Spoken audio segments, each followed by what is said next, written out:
இன்றைக்கி நம்ம weight loss ரொட்டி செய்ய போகிறோம்ப்பா. சொரக்காயில் வந்து அதிக நீர் சத்து இருக்குது, அதனால் வெயிட் லாஸ் பண்ண யூஸ்ஃபுல்லாக இருக்கும். இதை வந்து மேலே வந்து இந்த தோல் இருக்கும், இதை வந்து நம்ம இப்படி இந்த தோலை ஃபுல்லாக எடுத்துடணும். இது ஃபுல்லாக சீவியாச்சு, இதை வெட்டிடணும்ப்பா. அதே மாதிரி இந்த பக்கமும் வெட்டிடணும். இதை வந்து பாதி அப்படி நடு சென்டராக வச்சு நம்ம வெட்டிக்கிறணும். வெட்டினோம்னா உள்ளே வந்து விதைகள் இருக்கும், அதை பூராத்தையும் நம்ம எடுத்துடணும். இப்படி ரெண்டு பக்கமும் கீறி விடணும். கீறி விட்டால் அப்படி வந்துடும். இப்போ விதையை புறத்தையும் எடுத்தாச்சு நம்ம. அதே மாதிரி அடுத்ததுலேயும் எடுத்துக்கிறேன்ப்பா. சொரக்காயில் உள்ள விதையெல்லாம் எடுத்தாச்சுப்பா. இப்போ வந்து இதை வந்து பொடிசாக சீவிக்கிடுவோம். பொடிசாக சீவினா தான் நம்ம ரொட்டி போடும் போது நம்மளுக்கு காய் வந்து நல்லா வேகும்.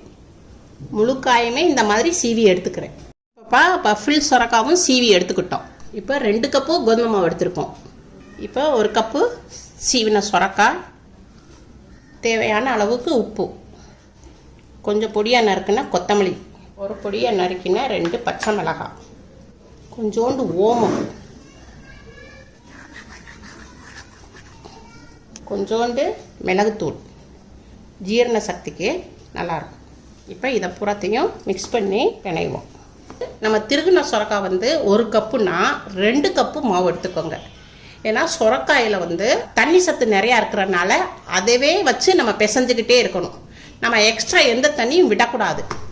இப்போ நல்லா மாவு பிசைஞ்சு எடுத்துக்கிட்டேன். இப்போ வந்து நம்ம வந்து உருண்டை போடுவோம்.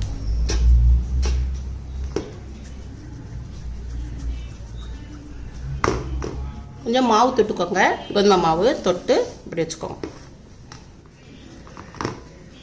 இப்படி உருண்டை போடணும். இப்போ எல்லா உருண்டையும் உருட்டியாச்சுப்பா, வாங்க ரொட்டி போடுவோம். கொஞ்சம் கோதுமை மாவு இப்படி போட்டுக்கணும். போட்டுட்டு நம்ம உருண்டை அடித்து இப்படி அமுக்கி விட்டு நம்ம முன்னையும் பின்னையும் இப்படி மாவு போட்டு நம்ம இப்படி பேலன்ஸ் பண்ணணும். இப்படி திரட்டி எடுத்துக்கணும்.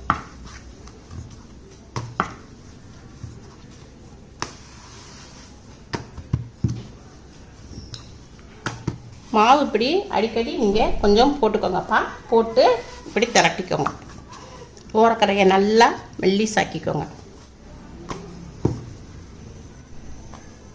சட்டி நல்லா சூடாக இருக்குப்பா. நம்ம வந்து இந்த சப்பாத்தி போடுவோம். திருப்பி போட்டுக்கோங்க. கேஸ் வந்து ஃபுல்லாக வச்சுக்கோங்க, அப்போ தான் ரொட்டி நல்லா வேகும். இப்போ நம்ம வந்து சொரக்காய் திருவினோம் இல்லையா, அதனுடைய இதழ்கள்லாம் பாருங்க, அப்படியே நல்லா அழகாக தெரியுது பாருங்க.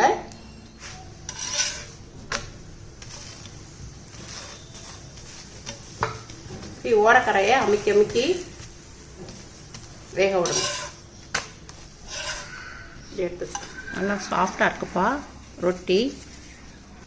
எதுவுமே இல்லாமல் நீங்கள் அப்படியே சாப்பிடலாம். ஒரு ஆள் 2 ரொட்டி சாப்பிடுங்க, நம்மளுக்கு தொட்டுக்கிறதுக்கு எதுவும் தேவையில்லை. இதுவே நல்லா டேஸ்ட்டாக இருக்கும். சொரக்காவுடைய இது பார்த்தீங்களா, நம்ம சீவினோம் இல்லையா, அந்த இதை பாருங்கள். அம்மாவுக்கு லைக் பண்ணுங்கள், ஷேர் பண்ணுங்கள், சப்ஸ்கிரைப் பண்ணுங்கள்.